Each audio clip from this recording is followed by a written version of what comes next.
को केवल खेती में काम करने वाला किसान नहीं, वो एंटरप्रेन्योर बने, वो खुद उद्यमी बने।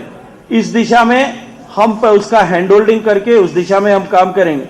सातवां वादा कि गांव को सक्षम और जो है स्वस्थ गांव बनाने के लिए हम पंजाब में आरोग्य केंद्रों का विकास करेंगे।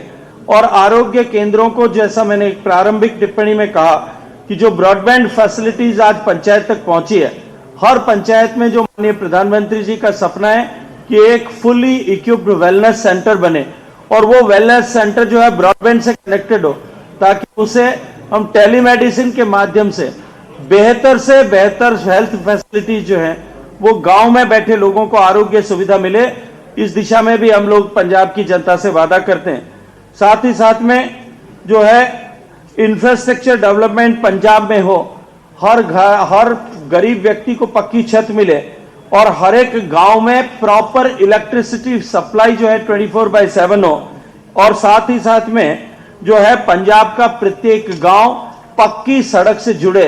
इसका वादा भी हमने इसके माध्यम से, इस संकल्प पत्र के माध्यम से पंजाब के किसान और गांव में बैठे हुए ग्रामीण जनों से आज हम सब लोग कर रहे हैं। पंजाब के गांवों का विकास हो, और साथ ही साथ में पंजाब का गांव साडा पिंड सबदा मान, हमारा गांव जो है हम उस पर गर्व कर सकें, इस तरह से गांव का विकास करने की संकल्पना भी आज एनडीए अपने इस संकल्प पत्र के माध्यम से लेकर के आई है। क्वालिटी एजुकेशन गांव में मिले, गांव के बच्चों को भी बेहतरीन शिक्षा सुविधाएं मिले। और आज इस बदले हुए परिदृश्य में कोरोना के बाद जिस तरह से ऑनलाइन एजुकेशन का एक नया प्रोटोकॉल आया है, और दुनिया भर में जिस तरह से इसकी एक्सेप्टेबिलिटी बढ़ी है, आज ब्रॉडबैंड के माध्यम से हम पंजाब के गांव के स्कूल को जोड़ करके वहां उसको बेस्ट ऑफ द एजुकेशन गांव में बैठे हुए बच्चे को मिल सके, इसको भी इसके माध्यम से सुनिश्चित करेंगे। मैं कुल मिलाकर के ये कह सकता हूं कि इन सब के साथ साथ में हम गांव में खेलों के प्रति गांव में रुझान बढ़े। पंजाब कभी देश की खेल की आत्मा और शान हुआ करता था। पंजाब में एक बार फिर खेलों को लेकर के पंजाब में वापस प्रोत्साहन हो, उसको लेकर के भी हमने इस संकल्प पत्र के माध्यम से खेलों को इंसेंटिवाइज करना, वहां फैसिलिटीज को जो है बनाना, और साथ ही साथ में ओलंपिक और एशियन गेम्स में पदक विजेताओं के लिए एक प्रोत्साहन राशि, जिस तरह से अन्य प्रदेशों ने की है, एक बड़ी प्रोत्साहन राशि मिले, ताकि हमारे खिलाड़ी और अधिक उत्साह और ऊर्जा के साथ में देश और प्रदेश का सम्मान बढ़ाने के लिए अपनी विधा को और विकसित करें। इस दृष्टि से हम काम करेंगे। इस तरह से कुल मिलाकर के ये 11 सूत्र और 11 संकल्प के सूत्र गांव और खेत और किसान की समृद्धि के लिए, खुशहाली के लिए, उनका सम्मान बढ़ाने के लिए, हम सब लोग उनके जीवन में परिवर्तन लाने के लिए संकल्प लेकर के आए हैं। मैं आप सब से अत्यंत प्रसन्नता के साथ में यह साझा कर रहा हूं कि पंजाब की जनता का आशीर्वाद मिलने पर हम पंजाब के खेत, किसान, खलिहान, गांव, इन सब के सम्मान और इन सब के जीवन स्तर में वृद्धि करने के लिए काम करेंगे। आप सबका बहुत सारा धन्यवाद। अभी रुक जाओ भाई साहब, अभी तो शुरू चल रहा है कार्यक्रम। सो बहुत धन्यवाद सत्कारयोग शेखावत जी का। उन्होंने एनडीए के जो पेंडू खेतों लिए साढ़े 11 संकल्प ने उसकी एक ब्राउड आउटलाइन तुहाडे सामने रखी है कि असीं किस प्रकार नाल पिंडां दा विकास करांगे। सो इन्हां 11 संकल्पां दी डिटेल की असीं करांगे वो भी साडे लीडर साहिबान तुहाडे सामने रखणगे। वारी वारी नाल एक पॉइंट नूं डिटेल्स तुहाडे सामने रखिया जाएगा, और उसदे बाद फिर असीं सवाल लै सकांगे। एक जानकारी मैं रखनी सी कि कैप्टन अमरिंदर सिंह जी ने भी इस प्रैस कॉन्फ्रेंस रहना सी, लेकिन सवेरे ही उन्होंने फोन आया कि पटियाले उन्होंने विधान सभा कुछ ज़्यादा व्यस्तता आ गई है और उन्होंने निकलना संभव नहीं हो रहा है। उन्होंने अपनी शुभ इच्छावां और संदेश तुहाडे माध्यम नाल भेजे ने। सो जो अगला मैनीफेस्टो रिलीज करांगे तो वो जरूर रहणगे। मैं हुण बेनती करांगा सरदार सुखदेव सिंह ढींडसा जी नूं कि जिहड़े 11 संकल्प ने इन्हां चों कुछ संकल्पां दी डिटेल तुहाडे सामने रखण, और अपनी टीम नूं भी बेनती है कि एक एक विषय की स्लाइड शो भी नाल स्क्रीन ते चलेगी ताकि तुसीं उन्हां पॉइंट्स नूं पढ़ भी सको। माइक ये रख दूं। हाँ एक मिनट, ठीक है ढींडसा साहब, पहला ढींडसा साहब एक मिनट। अब ठीक है, आवाज आ रही है? सो एक बारी इस तो पहला कि ढींडसा साहब और बाकी लीडर साहबान पॉइंट्स रखन आप इस पेंडू खेतर के मैनीफेस्टो ਨੂੰ रिलीज करांगे। सो मेरी शेखावत जी ਨੂੰ निवेदन है कि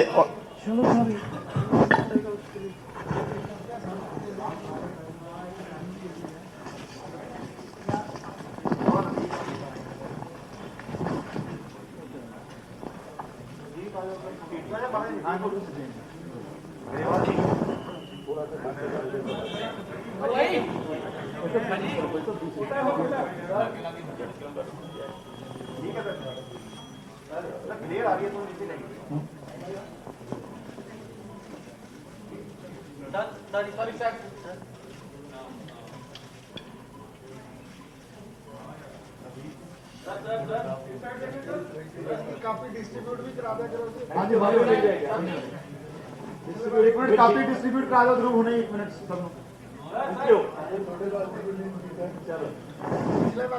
ਸੌਫਟ ਕਾਪੀ ਵੀ ਤੁਹਾਨੂੰ ਆ ਰਹੀ ਹੈ ਔਰ ਹਾਰਡ ਕਾਪੀ ਵੀ ਦੋਨੋਂ ਕਾਪੀਜ਼ ਰਿਲੀਜ਼ ਕਰ ਦਿਓ ਪਲੀਜ਼।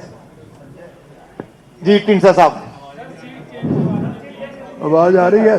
आप यहाँ नहीं कोई नहीं, बैठिए आप। बोलने में आसानी होगी। आपके आदेश की पालना तुरंत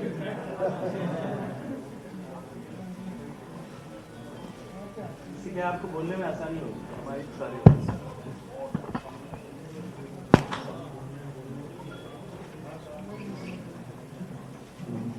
मानयोग शेखावत साहब, साढ़े तीनों साथी सुभाष जी, गरेवाल साहब, चीमा जी ते प्यारे प्रेस वाले मित्रों, अज असी जो उस दिन 11 सूत्री प्रोग्राम असी रखा सी तुहाडे सामने संकल्प पत्र 11वां संकल्प रखे सी। अज सिर्फ पेंडू खेतर लई असी ये संकल्प 11 फिर रखे है।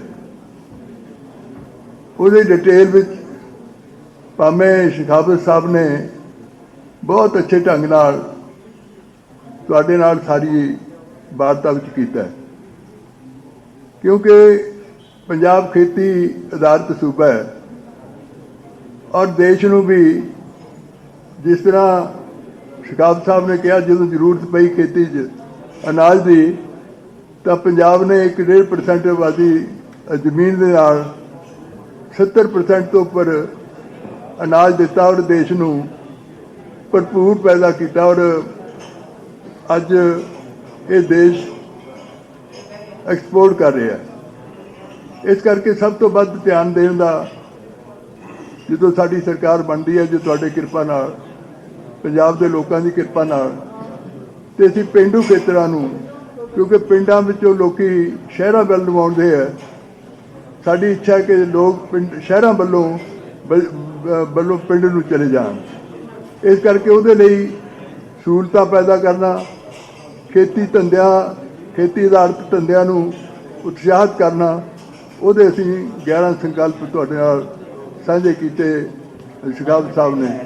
लेकिन डिटेल में थोड़ा जा असी तिन्ने बैठ के 2-2 4-4 जिन्ने भी साढ़े को आउणगे असी उन्होंने देना चाहते हैं। वैसे तो तुसीं पढ़ ही लओगे, पर फिर भी साड़ी ड्यूटी बनती है कि असी उन्होंने संकल्पां नूं तुहाडे सामने पेश कर सकीए।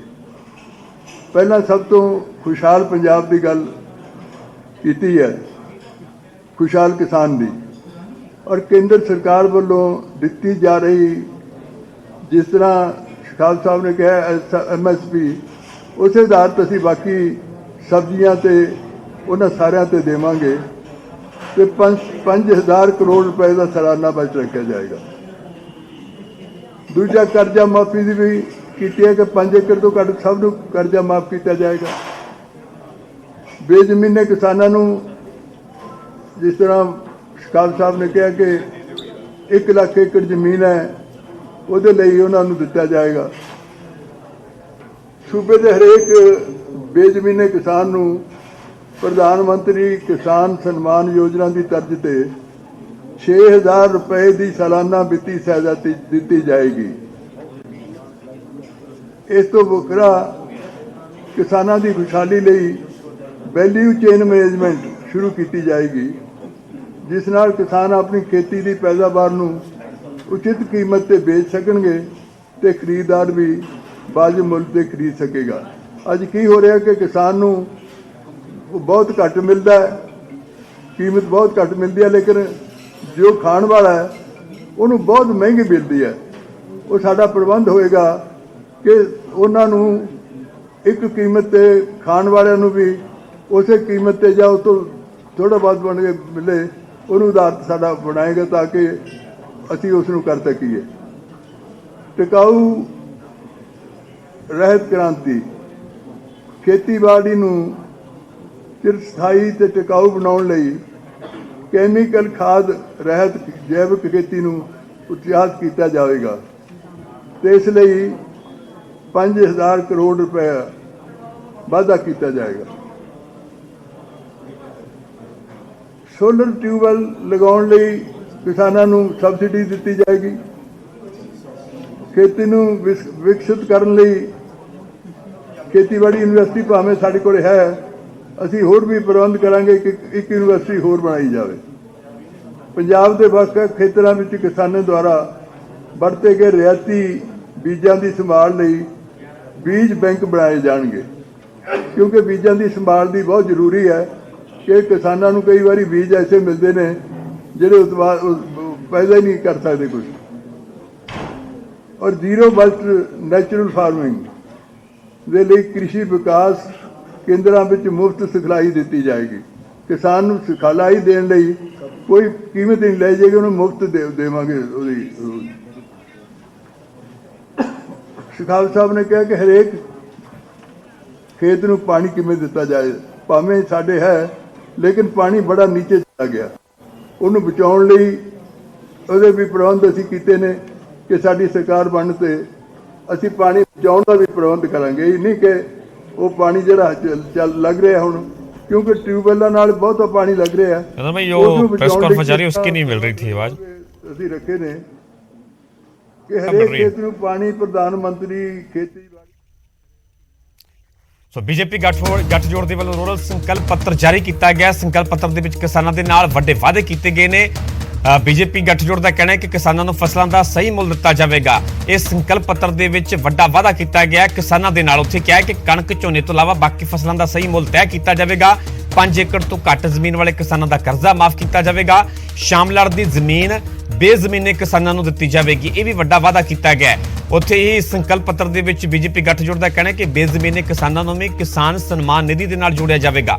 ਆਰਗੈਨਿਕ ਖੇਤੀ ਦੀ ਮਾਰਕੀਟਿੰਗ ਦੇ ਵਿੱਚ ਵੀ ਮਦਦ ਕੀਤੀ ਜਾਵੇਗੀ। ਸੋ ਬੀਜੇਪੀ ਗੱਠਜੋੜ ਨੇ ਰੂਰਲ ਸੰਕਲਪ ਪੱਤਰ ਜਾਰੀ ਕੀਤਾ ਜਿਸ ਦੇ ਵਿੱਚ ਕਿਸਾਨਾਂ ਦੇ ਨਾਲ ਵੱਡੇ ਵਾਅਦੇ ਕੀਤੇ ਗਏ ਨੇ।